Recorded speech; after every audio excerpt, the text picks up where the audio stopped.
దేవునికి మహిమ కలుగును గాక. హల్లెలూయా, హల్లెలూయా. దేవుని యొక్క వాక్యం చూద్దాం. లూకా సువార్త 2వ అధ్యాయం 8 నుంచి 12 వచనాలని చదువుకుందాం.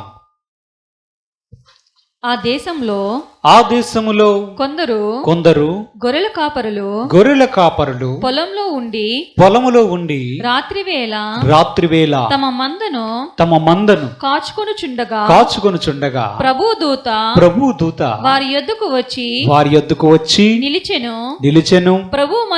ప్రభు యొక్క మహిమ వారి చుట్టూ ప్రకాశించినందున వారు మిక్కిలి భయపడిరి.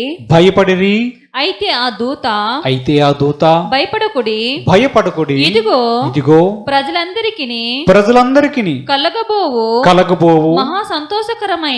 మహా సంతోషకరమైన సువార్తమానము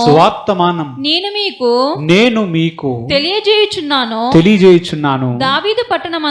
దావీదు పట్టణమందు నేడు రక్షకుడు మీ కొరకు పుట్టి ఉన్నాడు. ఈయన ప్రభువైన క్రీస్తు. దానికి ఇదే మీ కానవాలు. ఒక శిశువు పొత్తిగుడ్డలతో చుట్టబడి ఒక తొట్టెలో పడుకొని ఉండుట మీరు చూచెదరని వారితో చెప్పెను. దేవుడు తన పరిశుద్ధ వాక్యము దీవించుగాక. పరిశుద్ధుడైన తండ్రి, మహోన్నతుడైన దేవా, వాక్యమైన దేవా, మీరు మాతో మాట్లాడండి. మీ వాక్యములో ఉన్నటువంటి సత్యములను, వాక్య సత్య సారమును మేము గ్రహించినట్లుగా మా హృదయములను తెరవజేయమని యేసుక్రీస్తు పరిశుద్ధ నామమున అడిగి వేడుకొనుచున్నాము తండ్రి. ఆమేన్. హల్లెలూయా, హల్లెలూయా. యేసు ప్రభువారు బెత్లెహేములో పుట్టారు. గొర్రెల కాపరులు పొలములో ఉన్నారు. వారు తమ మందని కాచుకుంటుంటే దేవుని దూత వారి యొద్దకు వచ్చి వారితో చెప్తున్న మాట ఏమిటి? దావీదు పట్టణములో నేడు రక్షకుడు మీ కొరకు పుట్టి ఉన్నాడు. ఈయన ప్రభువైన క్రీస్తు అని చెప్తూ, ఇది ప్రజల అందరికీ కలగబోవు మహా సంతోషకరమైన సువార్తమానము. దేవుని దూత ఏమని చెప్తున్నాడు? గొర్రెల కాపరులతో అందరికీ కలగబోవు మహా సంతోషకరమైనటువంటి సువార్త. ఇంతకీ మొదట ఎవరు సువార్తను ప్రకటించినట్లు? మనుషులకు సువార్త అందించే కార్యక్రమం ప్రారంభమైంది బెత్లెహేము పొలములో. దానికి ప్రారంభం ఎవరు? ఒక దేవుని దూత వచ్చి మొదటిగా యేసు ప్రభువారు పుట్టారు, ఈయన రక్షకుడై ఉన్నాడు, ఇది అందరికీ సువార్త, శుభవర్తమానం అని చెప్పాడు. క్రిస్మస్ అందరికీ శుభవార్తే, క్రైస్తవులకు మాత్రమే కాదు. మనం 13 నుంచి 17 వచనాలు అదే అధ్యాయంలో చూసుకుంటే, వెంటనే పరలోక సైన్య సమూహము ఆ దూతతో కూడా ఉండి సర్వోన్నతమైన స్థలములలో దేవునికి మహిమ ఆయనకు ఇష్టలైన మనుషులకు భూమి మీద సమాధానము కలుగునుగాక అని దేవునికి స్తోత్రము చేయుచుండెను.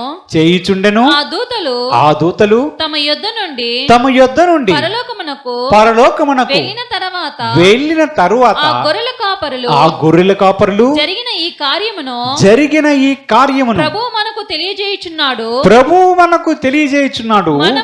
మనము బెత్లెహేము వరకు వెళ్ళి చూతము రండని ఒకరితోనొకడు చెప్పుకొని త్వరగా వెళ్ళి మరియను యోసేపును తొట్టిలో పడుకొని ఉన్న శిశువును చూచిరి.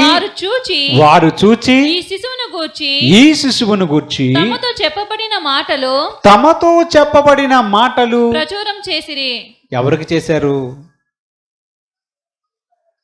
ఈ గొర్రెల కాపరులు ఎక్కడికి వెళ్ళారు? పొలములో నుంచి బెత్లెహేముకు వెళ్ళి మరియను యోసేపును తొట్టిలో పండుకొని ఉన్న బాలుడైన యేసుక్రీస్తు ప్రభువును చూచారు.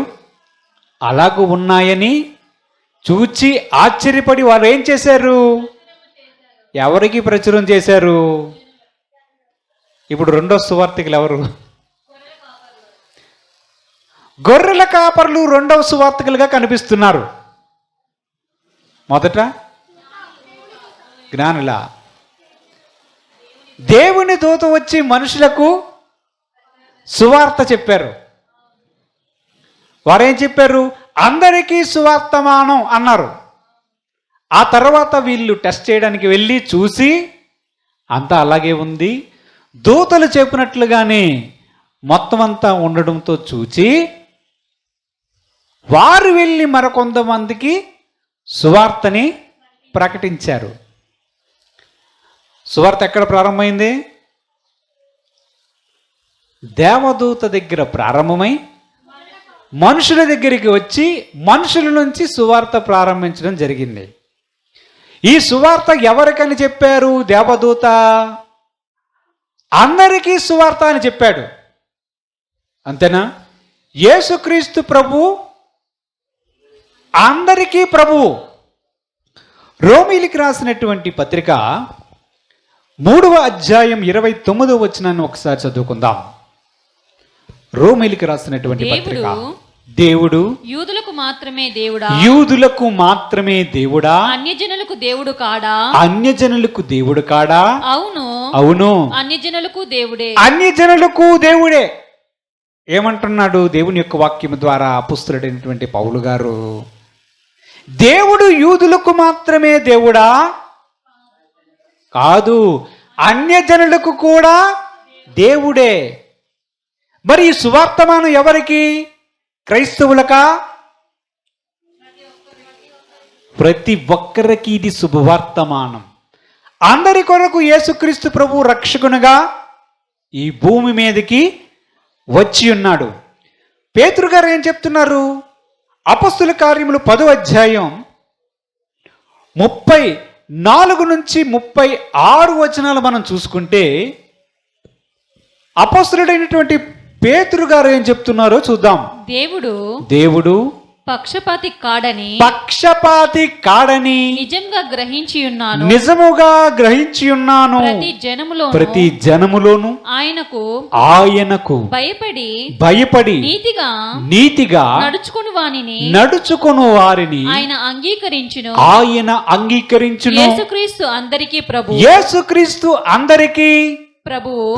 ఆయన ద్వారా దేవుడు సమాధానకరమైన సువార్తను ప్రకటించి ఇశ్రాయేలుకు పంపిన వర్తమానము మీరెరుగుదురు.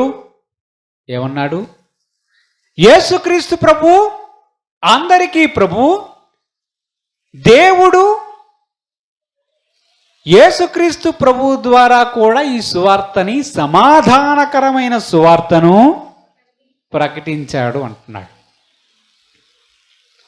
ఒకవైపు దేవుని యొక్క వాక్యం సెలవిస్తుంది, యూదులకు మాత్రమే దేవుడా, అన్ని జనులకు కాదా అని దేవుని యొక్క వాక్యం ప్రశ్నిస్తుంది. మరి యేసుక్రీస్తు యొక్క పుట్టుక సువార్త అందరికా, క్రైస్తవులకేనా? దేవుని యొక్క వాక్యం సెలవిస్తుంది అది యూదులకు మాత్రమే కాదు. అపొస్తలుడైన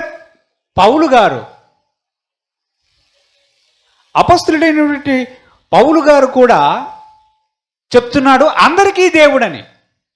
పేతురు గారు ఏం చెప్తున్నారు? అందరికీ దేవుడని చెప్తున్నాడు. దూత వచ్చి ఏం చెప్పాడు? అందరికీ కలగబోవు సువార్తమానం. క్రిస్మస్ ఎవరికి? అందరికీ. యేసు ప్రభు వారి యొక్క పుట్టుక ఎందరికీ? అందరికీ. భవిష్యత్తులో జరగబోయే సంభవాన్ని మనం చూద్దాం. ప్రకటన గ్రంథం 7వ అధ్యాయం, ప్రకటన గ్రంథం 7వ అధ్యాయము 9, 10 వచనాలు ఒక్కసారి చదువుకుందాం. అటు తర్వాత నేను చూడగా ఇదిగో ప్రతి జనములో నుండి ప్రతి వంశములో నుండి ప్రజల్లో నుండి ఆయా భాషలు మాట్లాడు వారిలో నుండి వచ్చి ఎవడును లెక్కింపజాలని ఒక గొప్ప సమూహము కనబడెను. వారు తెల్లని వస్త్రములు ధరించుకున్న వారై ఖర్జూరపు మట్టలు చేత పట్టుకొని సింహాసనం ఎదుటను గొర్రెపిల్ల ఎదుటను నిలువబడి సింహాసనాసీనుడైన మా దేవునికి గొర్రెపిల్లకును మా రక్షణకై స్తోత్రమని మహాశబ్దముతో చెప్పిరి. ఎవరు చెప్తున్నారు? తెల్లని వస్త్రములు ధరించుకున్న ఒక గుంపు, ఎవడు కూడా లెక్కింపజాలని సంఖ్య అది. ఆ దర్శనాన్ని ప్రభు తన భక్తుడైన యోహానుకి ఇస్తున్నారు. యోహాను గారు ఆ దర్శనంలో చూస్తున్నారు. ఎవడు కూడా లెక్కింపజాలని సమూహము జనము కనిపిస్తున్నారు. తెల్లని వస్త్రములు ధరించుకున్న వారై ఉన్నారు. వారి పాపములను కడుక్కొని తెల్లని వస్త్రములు ధరించుకున్న వారు వీరు. చేతిలో ఖర్జూరపు మట్టలు పట్టుకున్నవారు. ఖర్జూరపు మట్టలు ఎందుకు పట్టుకుంటారు? దావీదు కుమారునికి జయము, ప్రభు పేర వచ్చు వారు స్తుతింపబడునుగాక అని మనకు బైబిల్లో కనిపిస్తూ ఉంది. దేవుణ్ణి స్తుతించడానికి, దేవుణ్ణి గణపరచడానికి వారు అక్కడ ఉన్నారు. వీరెవరు? వారి లాంగ్వేజ్ ఏమిటి? వారి భాష ఏమిటి?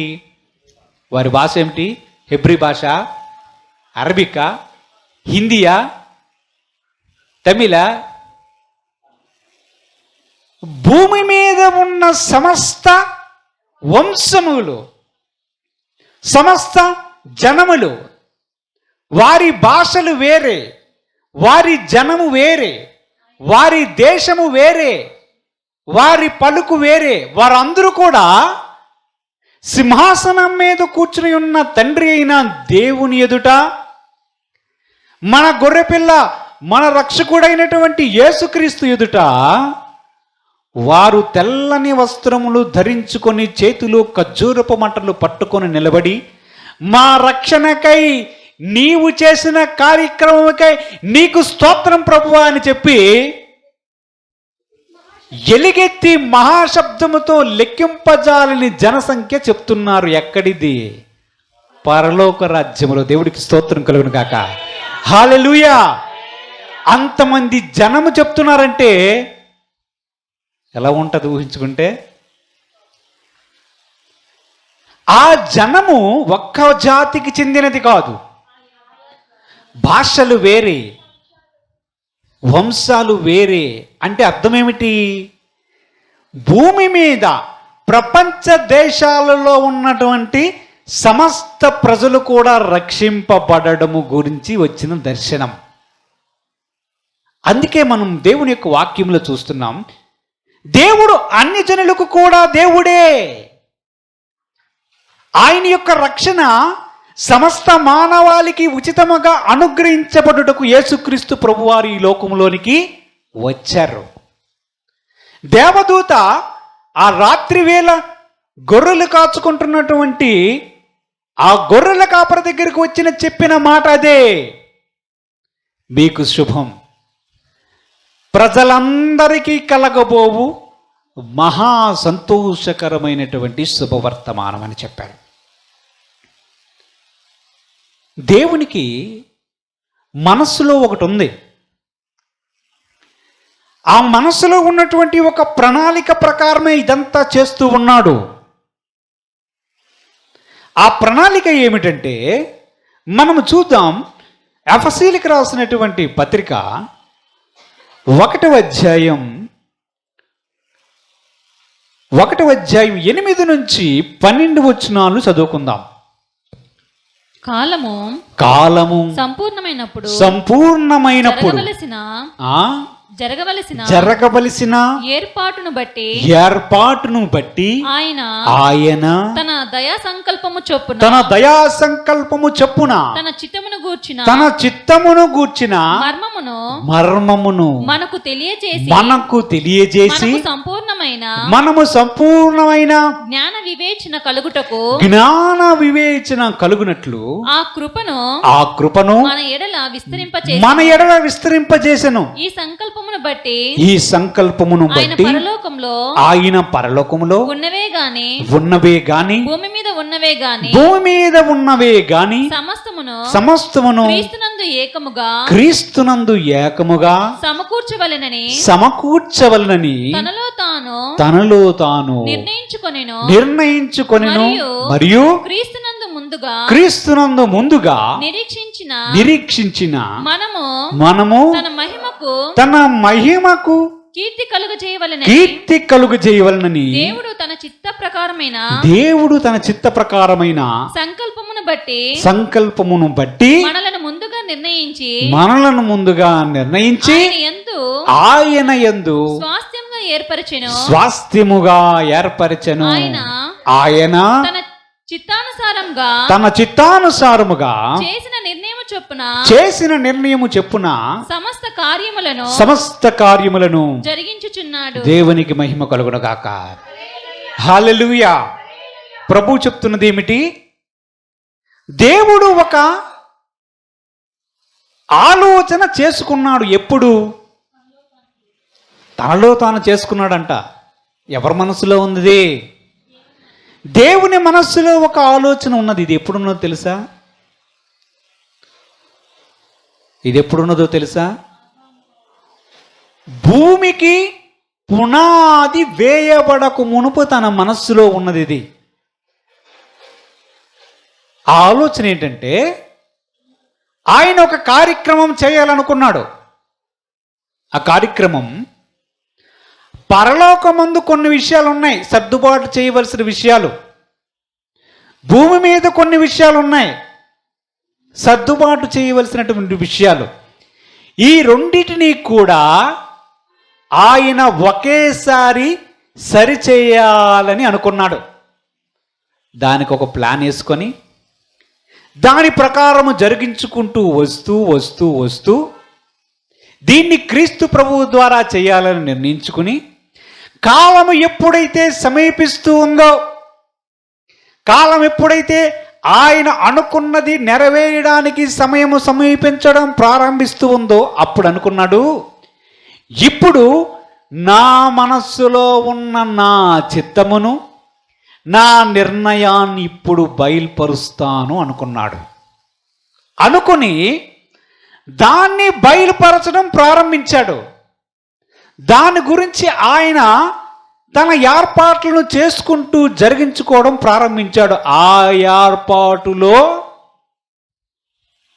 జరిగినటువంటి ప్రక్రియలో ఈ సంఘటన జరిగింది. ఆయన దూతను పంపించి ప్రజలకు సువార్తమానము గురించి చెప్తూ యేసుక్రీస్తు ప్రభుని ఈ లోకానికి పంపిస్తూ ఆ కార్యక్రమాన్ని ఇంకా ముందుకు తీసుకుని వెళ్ళాలని, ప్రజలకు ఇంకా తెలియజేయాలి అని ఆయన తన మర్మాన్ని బయలుపరిచాడు. ఇంతకీ యేసు ప్రభు వారు మన కోసం ఎందుకు పుట్టాడు? అందరినీ రక్షించాలని. తండ్రి అయిన దేవుని మనసులో ఉన్నదేమిటి అది మనకి తెలిస్తే, ఆయన ఏ విషయాన్ని గురించి బయలుపరచాలనుకున్నాడో విషయాన్ని మనకు తెలిస్తే మనం చాలా సంతోషిస్తాం. ఆయన ఏం చెయ్యాలనుకున్నాడంటే భూమి మీద ఉన్న ప్రజలను నా కుమారులుగాను నా కుమార్తెలుగాను మార్చాలి అనుకున్నాడు. ఏమనుకున్నాడు? మనం ఇప్పుడు కుమారులం కాదా? కుమార్తెలం కాదా? అన్ని జనులు కూడా దేవుని కుమారులా కాదా? అవునా? అవునా కాదా?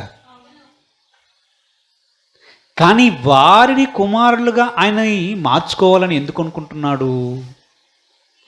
కుమారులైన వారిని మరలా కుమారులుగా మార్చవలసిన అవసరం ఏముంది? కుమార్తెలైన వారిని కుమార్తెలుగా మరలా మార్చుకోవాలని ఎందుకు ఆయనకు అవసరం పడింది? మనం ప్రార్థన చేస్తున్నప్పుడు ఏ మతమైనా కానివ్వండి, దేవుణ్ణి ఏమని చెప్తారు?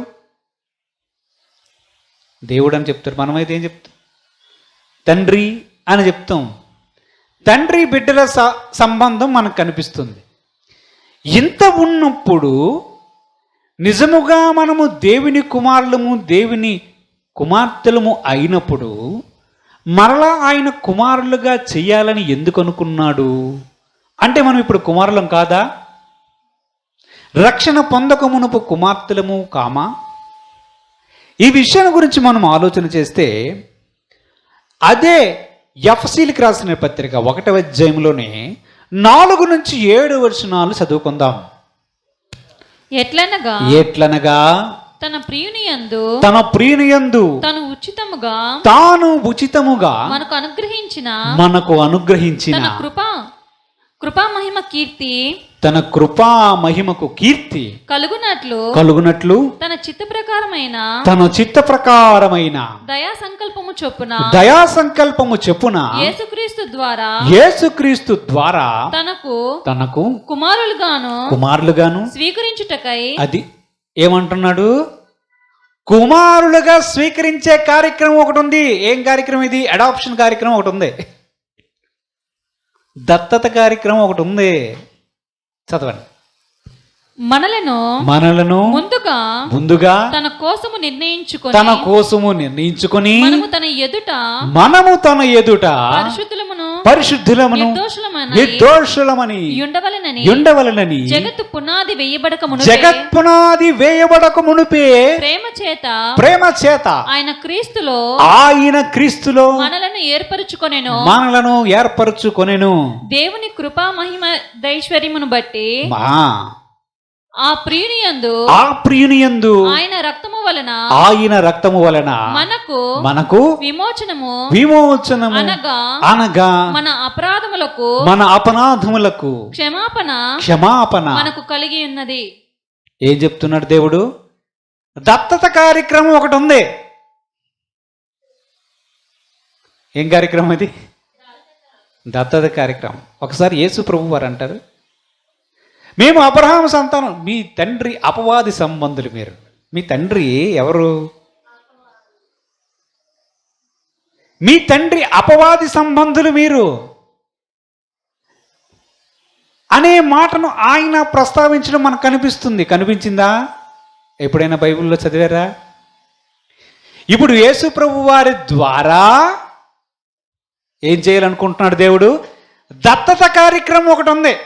ఆ దత్తత కార్యక్రమంలో నిన్ను కుమార్తెగా దత్తత తీసుకోవడానికి ఒక కార్యక్రమాన్ని సిద్ధం చేశాడు.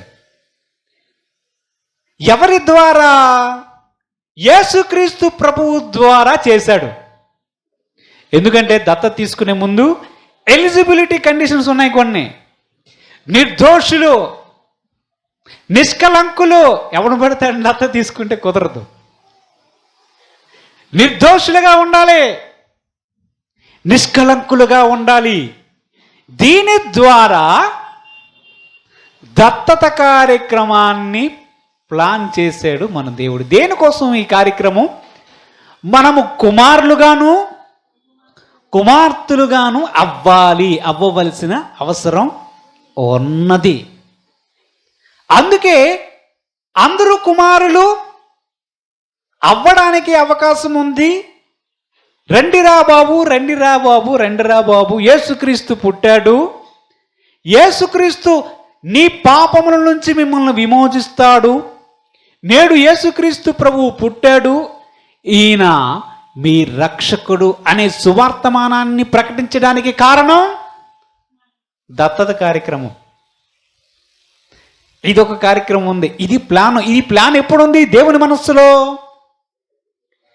జగత్తుకు పునాది వేయబడక మునిపే నిర్ణయించుకున్నాడంట. ఎవరిని? ఫలానా వ్యక్తి, ఈ అందమైన సుందరమైన వ్యక్తి పుడతాడని, వ్యక్తి పుడుతుందని ఊహించి తన మనుమ చిత్రములో నిన్ను చూచి నన్ను చూచి ఈ కుమార్తెను, ఈ కుమారుణ్ణి నా కుమారుడిగా స్వీకరించాలి అని ప్లాన్ వేసుకొని మనసులో వేసుకొని ఉంచుకొని కాలము ఎప్పుడైతే సమీపించిందో, మీ అందరికీ ఈ జ్ఞానం, ఈ వివేచన కావాలి అని చెప్పి దేవుడు ఏం చేశాడంటే సువార్తను వారి యొద్దకు పట్టుకొని వెళ్ళడానికి సిద్ధం చేశాడు. దీన్ని పట్టుకుని వెళ్తే ఏం చేస్తారు? మా వీధికి రాకు, మా ఇంటికి రాకు, యేసు ఎప్పుడు పుట్టాడురా? ఇది ప్రశ్న. అసలు కార్యక్రమం దేవుని మనస్సులో ఉన్నది ఏమిటి అంటే, యేసు ప్రభు నిన్ను తన కుమార్తెగా, తన కుమారుడుగా స్వీకరించే దత్తత కార్యక్రమాన్ని ప్రారంభించాడు. దానికి ప్రారంభం బెత్లెహేములో యేసు ప్రభువు ద్వారా ప్రారంభించాడు. ఓకే, ఇంకా దేవుని మనస్సులో ఉన్న రెండవ విషయం ఉన్నది చూస్తే 13, 14 వచనాలు మనం చదువుకుందాం. మీరును సత్యవాక్యమును అనగా మీ రక్షణ సువార్తను విని క్రీస్తునందు విశ్వాసముంచి వాగ్దానము చేయబడిన ఆత్మచేత ముద్రింపబడితిరి. దేవుని మహిమకు కీర్తి కలుగుటకై ఆయన సంపాదించుకొనిన ప్రజలకు విమోచనము కలుగు నిమిత్తము ఈ ఆత్మ మన స్వాస్థ్యమునకు సంచకరువుగా ఉన్నాడు. ఏం చేద్దాం అనుకుంటున్నాడు దేవుడు? ఈ భాగంలో మనం చూసే 13, 14 వచనంలో చూస్తాము. అలాగే 8 నుంచి 12 వచనాలు చూసిన దానిలో 12వ వచనం అనుకుంటా, దానిలో కూడా ఏం చూస్తామంటే మనకొక స్వాస్థ్యమును దేవుడు సిద్ధపరచాలి అనుకున్నాడంట. ఏంటది? స్వాస్థ్యము ఒకటి ఏర్పరుస్తూ ఉన్నాడు. ఏంటది స్వాస్థ్యం అంటే? ఏంటి స్వాస్థ్యం అంటే? ఏంటి? ఇంక పెర్మనెంట్గా మనకొకటి ఏర్పరచాలనుకుంటున్నాడు, ఒక సిటిజన్షిప్ ఇవ్వాలని అనుకుంటున్నాడు. ఇది రెండో కార్యక్రమం. ఏంటది? మనం పాడుతాం కదా, పరదేశులము ప్రియులారా. ఈ పాట ఇప్పుడు పాడితే బాగోదులే. దేవుడికి స్తోత్రం, హల్లెలూయా. మనకి పరలోకములో ఒక స్వాస్థ్యాన్ని నిర్ణయించాలి అని అనుకున్నాడు. ఇప్పుడు దేవుడికి స్తోత్రం చెల్లిద్దాం, హల్లెలూయా. మీకు ఆస్తి ఉంది 5 ఎకరాలు, ఎవరికి ఇస్తారు? కుమారులకు ఇవ్వాలి, అంతేనా? మీకున్న 5 ఎకరాలు మీ స్వాస్థ్యం, అంతేనా? ఈ స్వాస్థ్యాన్ని ఎవరికి ఇస్తారు? ఎవడైనా కుమారుడైతే వాడికి ఇస్తాడు. రోడ్లు పోయిన రారా నీకు రాస్తానంటే ఎస్ఆర్ఓ కూడా నీ కుర్చీ మీద నుంచి ఒకసారి లేచి కూర్చొని ఎవడరా మీరు అంటాడు, అంతేనా? అందుకే ఈ ప్రణాళికలో దేవుడు ఏర్పాటు చేసింది ఏంటంటే ముందు కుమారులుగా అడాప్షన్ కార్యక్రమం చేయాలి, అంతేనా? ముందు కుమారులు అయితే కదా తర్వాత ఎకరాలు ఇస్తాం. కుమారులు కాకుండా ఎవరికి రాస్తావా? బస్ డ్రైవర్కి, కండక్టర్లకి కుదరదు. అందుకే ముందుగా కుమారులుగా చేసే దత్తత కార్యక్రమాన్ని దేవుడు ప్రారంభించాడు. ఎందుకంటే స్వాస్థ్యం ఇవ్వాలంట. ఈ స్వాస్థ్యం ఎక్కడుంది? పరలోక రాజ్యంలో ఉన్నది, అంతేనా? అంటే దేవుడు ఏం చేయాలనుకో, ముందు కుమారులు అవ్వాలి కదా. ఈ కుమారులు అవ్వాలనే కార్యక్రమంలో యేసు ప్రభుని ఎరగని వారు, యేసుని నిష్కారణంగా ద్వేషించేవారు ఏమనుకుంటున్నారంటే మాకు యేసు ప్రభు అవసరం లేదు అనుకుంటున్నారు. ఆయన ఏం చెప్తున్నాడు? రెండిరా మీరు నా కుమారులుగా చేస్తాను అంటున్నాడు. చూద్దాం. రోమీయులకు రాసినటువంటి పత్రిక 9వ అధ్యాయం 23 నుంచి 26 వచనాలని చదువుకుందాం. మరియు మహిమ పొందుటకు ఏంటి? మహిమ పొందుటకు మహిమ పొందుటకు ఆయన ముందుగా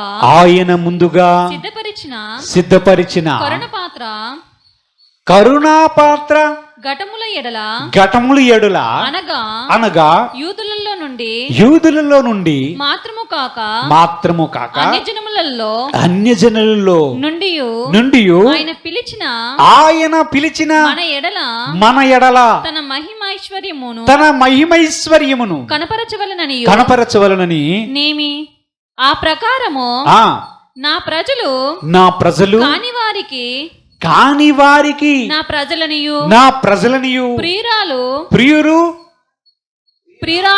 ప్రియురాలు కాని దానికి ప్రియురాలనియు పేరు పెట్టుదును. మరియు జరుగునదేమనగా మీరు నా ప్రజలు కారని ఏ చోటను వారితో చెప్పబడినో ఆ చోటని జీవము గల దేవుని కుమారులని వారికి పేరు పెట్టబడును. దేవునికి స్తోత్రం. హల్లెలూయా, హల్లెలూయా. ఏమని చెప్తున్నాడు? నా జనము కారని నేను ఎవరితో చెప్పానో వారిని నా జనమని పిలవాలని, వారిని నా జనమని వారికి పేరు పెట్టాలని యూదులలో నుండి మాత్రమే కాక అన్య జనులలో నుండి కూడా వారిని పిలుస్తున్నాడు దేవుడు. ఎలా పిలుస్తున్నాడు? సువార్త ద్వారా పిలుస్తున్నాడు. తన మహిమైశ్వర్యమును బట్టి, తన దయా సంకల్పమును బట్టి జగత్పునాది వేయబడక మునిపే తాను ఏర్పరచుకున్నటువంటి ప్రజలలో ఎవరైతే యూదులలో మాత్రమే కాక యూదేతరులు, అన్యజనులు, వివిధ దేశాలలో ఉన్న ప్రజలను కూడా, ఆయా భాషలు మాట్లాడే వారిని కూడా ఆయన పిలుస్తూ ఉన్నాడు. ఏమని చెప్తున్నాడు అని ఏ ప్రవక్త ద్వారా చెప్పబడిందని చెప్పాడు? హోషేయ ప్రవక్త ద్వారా అనేక వందల సంవత్సరాల క్రితమే దేవుడు మనుషులకు సెలవిచ్చాడు. ఏమని పిలుస్తున్నాడు? రండి, మీరు నా ప్రజలు కారని నేను ఇంతకు ముందు చెప్పాను, మీరు నా కుమారులు కారని ఇంతకు ముందు చెప్పాను, మీరు నాకు ప్రియులుగా లేరని ఇంతకు ముందు చెప్పాను, ఇప్పుడు రమ్మని పిలుస్తున్నాను. మీకు దేవుని కుమారులు కుమార్తెలని పేరు పెట్టాలని పిలుస్తున్నాడంట. సువార్త అంటే ఏంటి? కుమార్తె ఎడాప్ష కార్యక్రమం ఉంది. రా, నీకు దేవుడు తండ్రి అయి ఉంటాడు, నువ్వు ఆయనకి కుమార్తెవై ఉంటావు, నీవు కుమారుడు అయి ఉంటావు, నీకు తండ్రి దేవుడై ఉంటాడు. రానాయన నీ పాపములను కడుక్కో. యేసుక్రీస్తు ద్వారా ఈ కార్యక్రమాన్ని దేవుడు అనాది కాలంలోనే సంకల్పించి దాన్ని ప్రజలకు బయలుపరిచాడు. ఇదిగో రక్షకుడు మీ కొరకు పుట్టి ఉన్నాడని చెప్పాడు, చెప్పిస్తూ ఉన్నాడు, చెప్తూనే ఉంటాడు. ఎప్పటి వరకు? రాకడ వరకు. నాకొద్దు, నేను కుమారుని కాదు, మాకు సంబంధం లేదంటే అసలు మొదట చూద్దాం. చూడండి, ద్వితీయోపదేశకాండం 4వ అధ్యాయం 20వ వచనాన్ని చదువుకుందాం. చదువుతామా? యెహోవా మిమ్మును చేపట్టి నేడు ఉన్నట్లు మీరు తనకు స్వకీయ జనముగా ఉండుటకై ఐగుప్తు దేశములో నుండి ఆ ఇనుప కొలిమిలో నుండి మిమ్మును రప్పించెను. ఏమన్నాడు? దానికి స్వకీయ జనముగా ఉండునట్లు ఐగుప్తు దేశంలో నుండి ఇశ్రాయేలు ప్రజలను బయటికి రప్పించిన దేవుడే తండ్రి అయిన దేవుడు. ఎందుకు రప్పించాడు ఇశ్రాయేలు ప్రజలను ఐగుప్తు దేశంలో నుంచి, ఐగుప్తు బానిసత్వంలో నుంచి దేవుడు ఎందుకు వారిని రప్పించాడు? కారణం ఏమిటి? స్వకీయ జనముగా ఉండడానికి. అంటే స్వకీయ జనం అంటే ఏంటి? కుమారులు కుమార్తెలుగా ఉండడానికి ఐగుప్తు దేశములో నుండి ఇశ్రాయేలు ప్రజలను పిలుచుకొని దేవుడు వచ్చాడు. వారికి ఏం పేరు పెట్టాడు? నా ప్రజలు. ఏం పెట్టాడు వారికి? నా పేరు పెట్టబడిన ప్రజలు అని పెట్టాడు. అని మిగతా వారేంటి? వారికి ఏ పేరు లేదు. పేరు పెట్టబడిన జనం ఎవరైనా ఉన్నారంటే అన్ని జనులు. అన్ని జనులు అంటే ఎవరు? మనమేగా, మనం క్రైస్తవులు. ఇప్పుడు దేవుడికి స్తోత్రం. అంతకు మునుప హల్లెలూయా యూదులు కాని ప్రజలు అన్ని జనులు. అందులో గతంలో ఉన్న మనము కూడా వస్తాం. వీరిని పిలిచే కార్యక్రమాన్ని పెట్టాడు. ఎందుకు పెట్టాడు? ఎందుకు పెట్టాడు? కుమారులుగా చెయ్యాలని పిలిచాడు. మనం చదువుకున్న వాక్యంలో ఏముంది? యూదేతరులను కూడా కుమారులుగా పిలవాలని హోషేయ ప్రవక్త ద్వారా పలికించాడు కదా. పలికించాడా?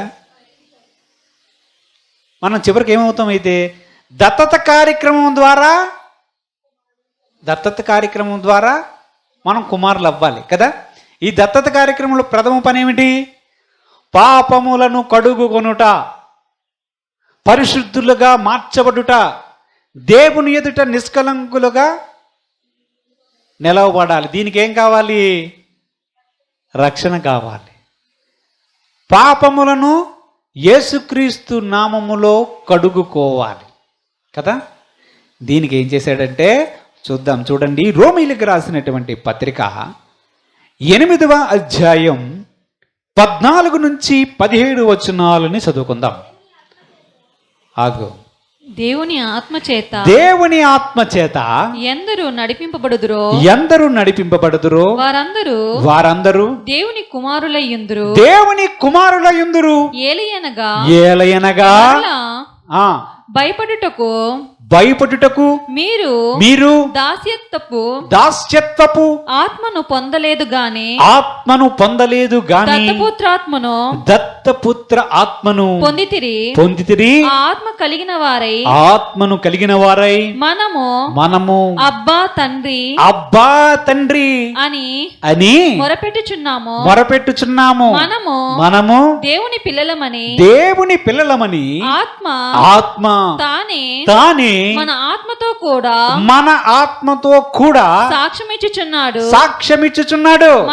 మనము పిల్లలమైతే వారసులం అనగా దేవుని వారసులం క్రీస్తుతో కూడా మహిమ పొందుటకు ఆయనతో శ్రమపడిన ఎడల క్రీస్తు తోడి వారసులం. ఇప్పుడు ఏం మాట్లాడుతున్నాడు? వారసత్వం గురించి మాట్లాడుతున్నాడు ప్రభు.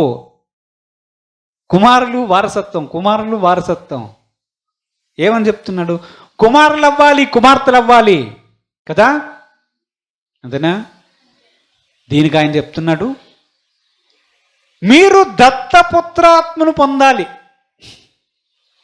ఏం పొందాలి? ఎక్కడ దొరుకుతుంది? It's not available in SR office, you know. దత్తపుత్ర ఆత్మను పొందాలి. 2 ఆత్మలు ఉన్నాయి. ఒక ఆత్మ ఏంటి తెలుసా? దాస్యపు ఆత్మ. రెండవది దత్తపుత్రాత్మ. ఈ దాస్యపు ఆత్మ ఎక్కడి నుంచి వచ్చింది? దాసి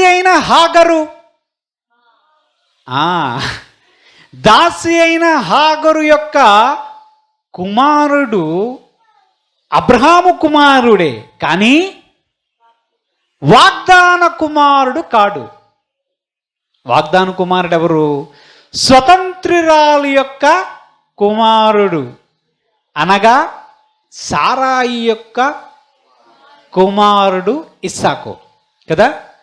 అంటే దాస్యపు ఆత్మ ఒకటి ఉన్నది, ఒరిజినల్గా స్వతంత్రులు ఒకరు ఉన్నారు. ఈ రెండు కేటగిరీలో ఏ కేటగిరీ చెందని ఇంకొక జనం ఉన్నారు, అంతేనా? వారే మనల్ని ఏం చెయ్యాలి? ఇస్సాకు వలనైనటువంటి సంతానమే నీ సంతానమనబడును అని అబ్రహాముతో దేవుడు సెలవిచ్చాడు కదా. అంటే యూదులు ఒరిజినల్గా దేవుని యొక్క స్వాస్థ్యమై దేవుని కుమారులుగాను దేవుని కుమార్తెలుగాను పిలువబడ్డారు. ఇప్పుడు మనము ఆ కుమారుల జాబితాలోనికి ఆ కుమార్తెల జాబితాలోనికి వెళ్ళాలి. కాబట్టి మనకేం అవసరం? అడాప్షన్ కార్యక్రమం అవసరం, దత్తత కార్యక్రమం అవసరమై ఉన్నది. దీనికి ఏం తెలుసా? పాపక్షమాపణ అవసరం. రెండవది ఏమిటంటే పరిశుద్ధ ఆత్మను మనము పొందవలసి ఉన్నది. ఈ దత్తపుత్రాత్మ ద్వారా మనం ఏం చెప్తామంటే ఇప్పుడు అబ్బా తండ్రి అని అంటామంట. అంతకుముందు మనకి అబ్బా లేదు, తండ్రి లేదు. ఎందుకంటే వీ హ్యావ్ నో ఫాదర్. మనకు తండ్రి ఉన్నాడు కానీ ఆ తండ్రి ఎవరో తెలియని పరిస్థితి. అందరినీ సృష్టించినటువంటి ఆ యేసుక్రీస్తు ప్రభువుని ఎరగని పరిస్థితి.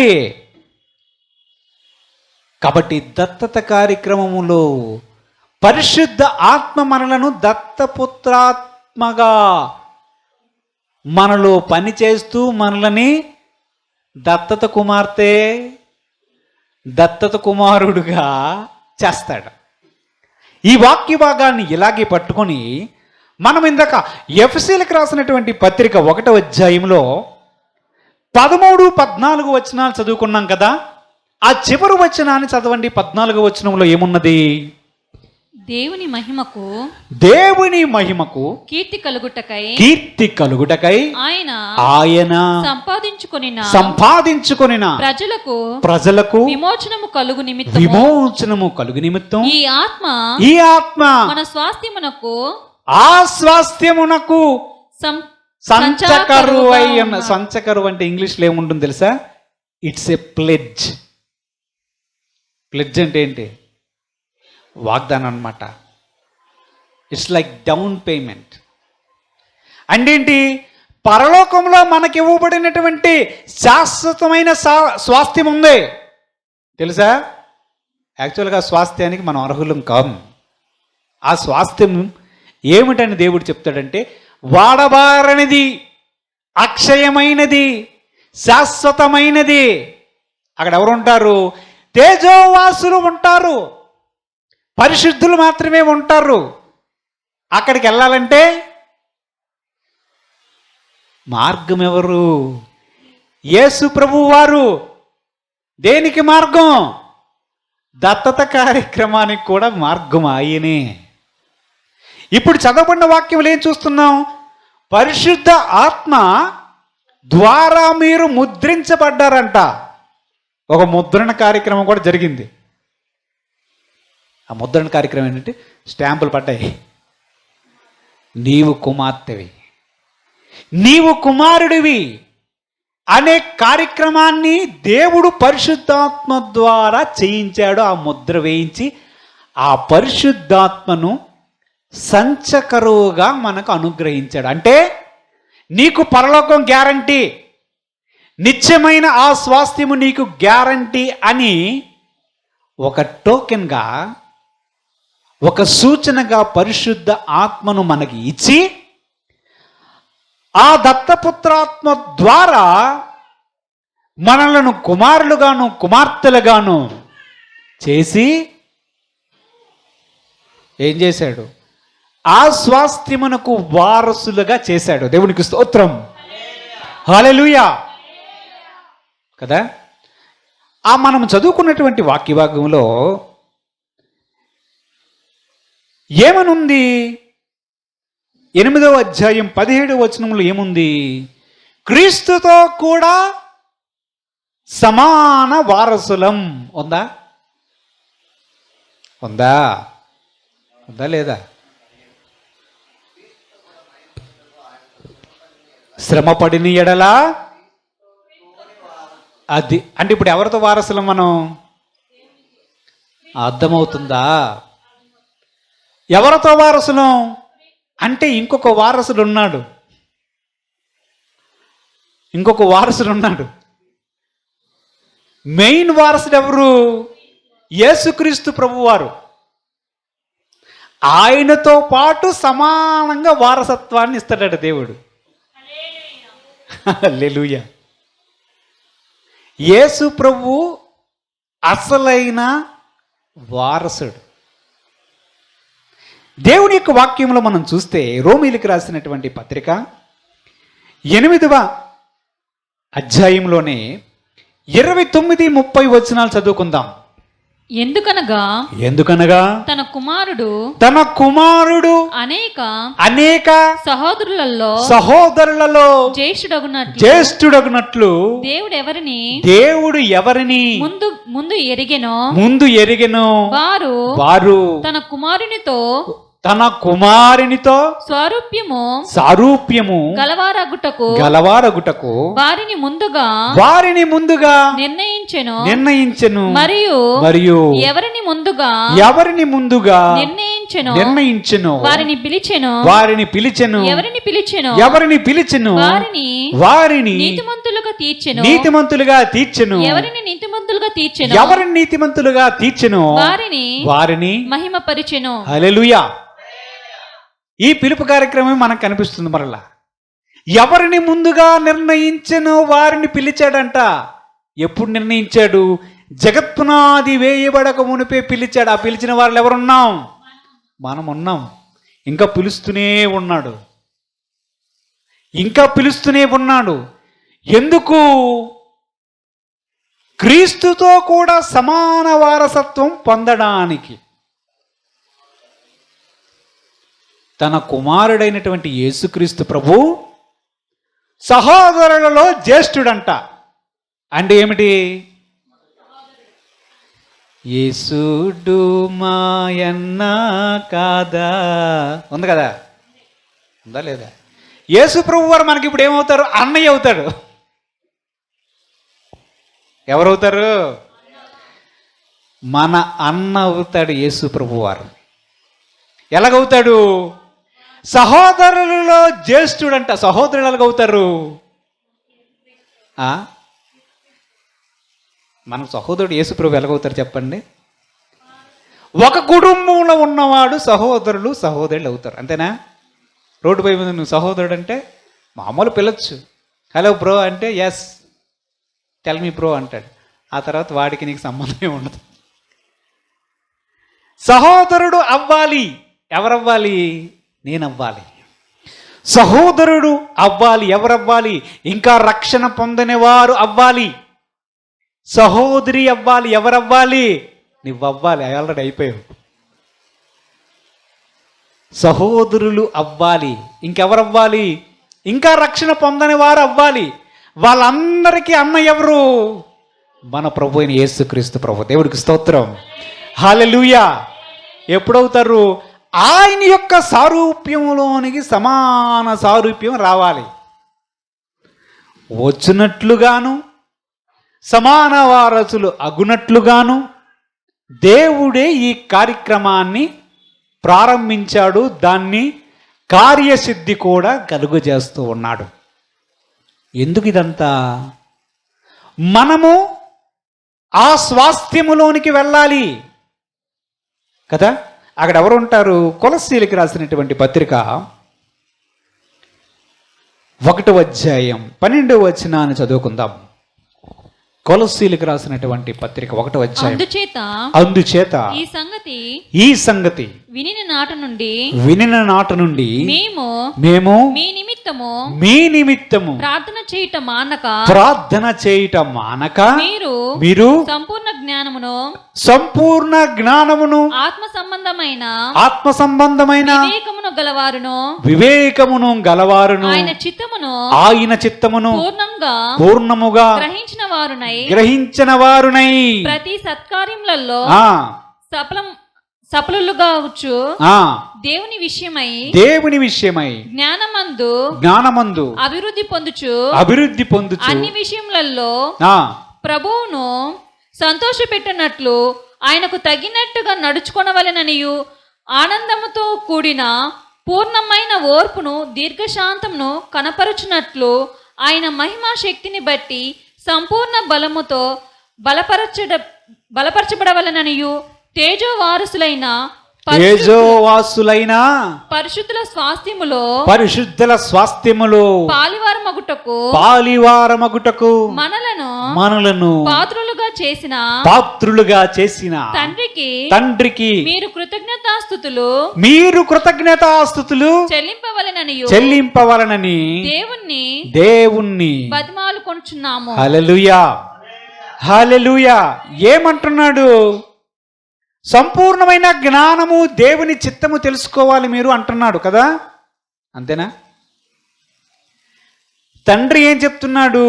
మనం చదివిన ఎఫ్ఎసీలకు రాసిన పత్రిక 1వ అధ్యాయంలో ఏమంటున్నాడు?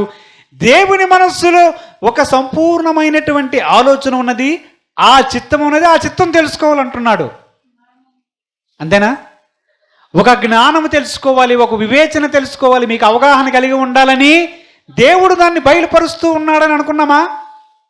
ఈ వాక్య భాగంలో ఏం కనిపిస్తుంది? మీకు సంపూర్ణమైన దేవుని చిత్తం తెలియాలి, దేవుని జ్ఞానం తెలియాలి, దేవుని వివేకం తెలియాలి అంటున్నాడు. ఈ రెండు ఒకటే. ఈ రెండు కూడా ఒకే విషయాన్ని సూచిస్తున్నాయి. అది ఏమిటంటే, మీరు తేజోవాసుల స్వాస్థ్యమును పొందాలి, దానిలోనికి మీరందరూ వెళ్ళాలి, దాని కొరకు మీరు వారసులు కావాలి. అంతేనా? చివరిగా చూద్దాం. అపోస్తల కార్యములు 26వ అధ్యాయం 18వ వచనాన్ని చదువుకుందాం. నీవు నన్ను చూచియున్న సంగతిని గూర్చియు నేను నీకు కనబడబోవు సంగతిని గూర్చియు నిన్ను పరిచారకుని గాను సాక్షిగాను నియమించుటకై కనబడి ఉన్నాను. నీవు లేచి నీ పాదములు మోపి నిలువుము. నేను ఈ ప్రజల వలనను అన్ని జనుల వలనను హాని కలగకుండా నిన్ను కాపాడుతాను. వారు చీకటిలో నుండి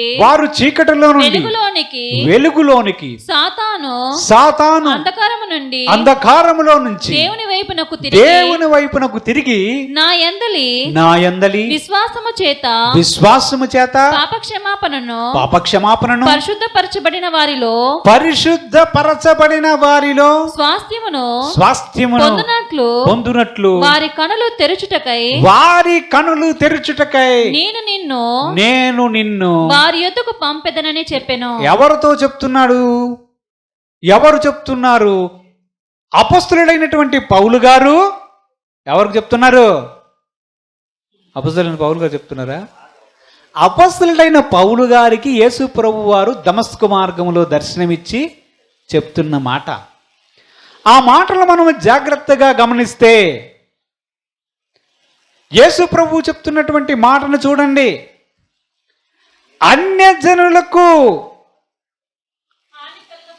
అన్యజనులకు వెలుగు కలిగేటట్లు నిన్ను నియమిస్తున్నాను. తేజోవాసుల పరిశుద్ధుల స్వాస్థ్యము ఒకటి ఉన్నది. ఆ స్వాస్థ్యములో అన్ని జనులు కూడా పాలిభాగస్తులు కావలసి ఉన్నది.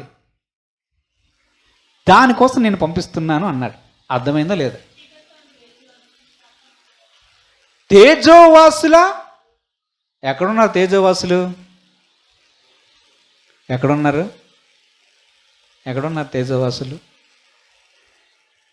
దేవునికి స్తోత్రం కలుగును గాక. తేజోవాసులు ఎక్కడున్నారు? పరలోకంలో ఉన్నారు. నా వైపు చూస్తే వాళ్ళలా కనిపిస్తుంది. పరలోక రాజ్యములు తేజోవాసుల స్వాస్థ్యం ఉన్నది. తేజోవాసులు అంటే అర్థం కాలేదు కావాలా? తేజము అనగా వెలుగు, వాసులు అనగా నివాసులు.